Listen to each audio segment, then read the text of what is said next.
Hello there folks, it's Aaron here from Push Square with our review for Immortals of Aveum. Now our man Stephen Tailby has been on the scene with this one, and this of course is a video adaptation of his review, crafted up by yours truly. So let's see if Immortals of Aveum has much sparkle to its magic.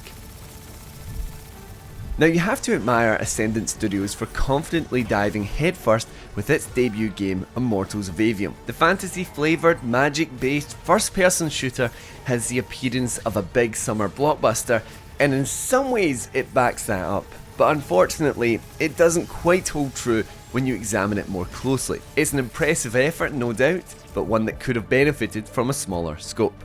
This is a single player action adventure that brings you to a world in which wars are waged with magic rather than firearms. The terrible irony of this is that the use of said magic in the seemingly endless ever war is what's causing the wound, an enormous hole in the planet that is also gradually growing. As the two warring nations of Aveum battle over control of magic, the floppy-haired Jack discovers a latent and rare ability to control all three types. He is quickly forced to become a soldier, and 5 years and one haircut later joins the titular Immortals to stop the war and heal the wound. Now it's a decent premise, and it's refreshing to play a shooter that eschews guns for something different. There are some likeable characters among the cast, with actors doing a fairly good job with an inconsistent script. Now take from it what you will, but the writing and tone put us in mind of Marvel movies, with characters quipping and joking whilst discussing potentially world-ending events in the war room. Okay then. There are more serious moments throughout, but it feels as though the game doesn't quite nail that balance. Whether you enjoyed the story or not though, Immortals is at its most enjoyable when you're put in control. The game has a very similar structure to God of War Ragnarok, where the main missions are pretty linear excursions, but outside of those, you're free to explore the varied and sizable environments. While separated by short loading screens, each area has a distinct look and contains plenty for you to uncover as you progress. Throughout the story, you unlock new spells, equipment and abilities that open up new paths and give you more options in combat. Revisiting previous locations as you progress is really worthwhile because of this. You'll find hidden paths, optional challenges and plenty of loot. This being a shooter at heart though, it all feeds back into combat. You can swap between the three colours of magic, with each acting as a different projectile based weapon. To keep things simple, blue acts as your long range rifle, red is your short range shotgun, and green is a mid range submachine gun. There's more to it than that of course. Different enemies will necessitate using different colours, for example, to break corresponding shields. And in addition to regular shots, you'll also gain access to special, more powerful spells, such as rocks erupting from the ground or a blast to knock enemies back. As you unlock more abilities on the skill tree, each colour also becomes more complex. Some green attacks can stack poison, while some red attacks can apply corrosion, making targets weaker temporarily. Generally this system works well, and firing off your attacks feels punchy and satisfying. However, as the combat slowly grows in complexity and stronger enemies come into play, it all kind of unravels. It doesn't take very long for fights to become very chaotic, with the screen filling up with an obscene amount of flashy effects that it makes it hard to actually see what's going on.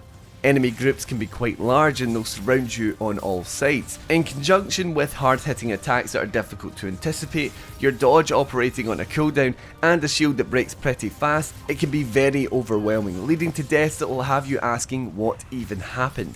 At times, it's visually too busy for its own good. You can make fights much easier for yourself by engaging with side content. Shroud Finds are optional combat arenas that often reward you with boosts to your max health and mana, and you can find new equipment inside hidden chests in each area. On top of that is the gear crafting and upgrading system. This lets you power up your existing weapons and equipment or craft better stuff, which obviously makes you more formidable in battle. However, it's far more complicated than it needs to be. You'll have many options available to you, and it can honestly feel like hard work figuring out how to maximise your stats. Once you've come to grips with that, you can at least take a step back and appreciate the presentation. On the whole, Immortals is a good looking game, with some picturesque environments and one or two memorable set pieces being the highlight. Even when the game is throwing an obnoxious amount of magical effects around, it's able to maintain a steady 60 frames per second most of the time. It did struggle on the rare occasion, but sticks to its target 95% of the time, let's say. We will say that we played the game prior to the arrival of the day one patch, which will include performance improvements and bug fixes. While we played the vast majority of the 20-hour campaign bug-free, the game did lock up entirely in one instance, forcing us to reboot. Hopefully, the patch will also sort that out. Immortals of Aveum then presents us with an interesting new fantasy universe in which magic replaces bullets, but in practice, it doesn't quite hit the mark. Despite solid fundamental action, combat can quickly become difficult to read, devolving into a dizzying swirl of colourful effects. Solid presentation and performance lead to some visually arresting scenes, even if the story isn't particularly memorable. It's a good first effort from Ascendant Studios and the potential is absolutely there, but there is the feeling that the team bit off a little more than it could chew. Thank you for checking out our review for Immortals of Aveum. Let us know down in the comments what your impressions of the game are and whether you plan on picking it up when it launches on PS5.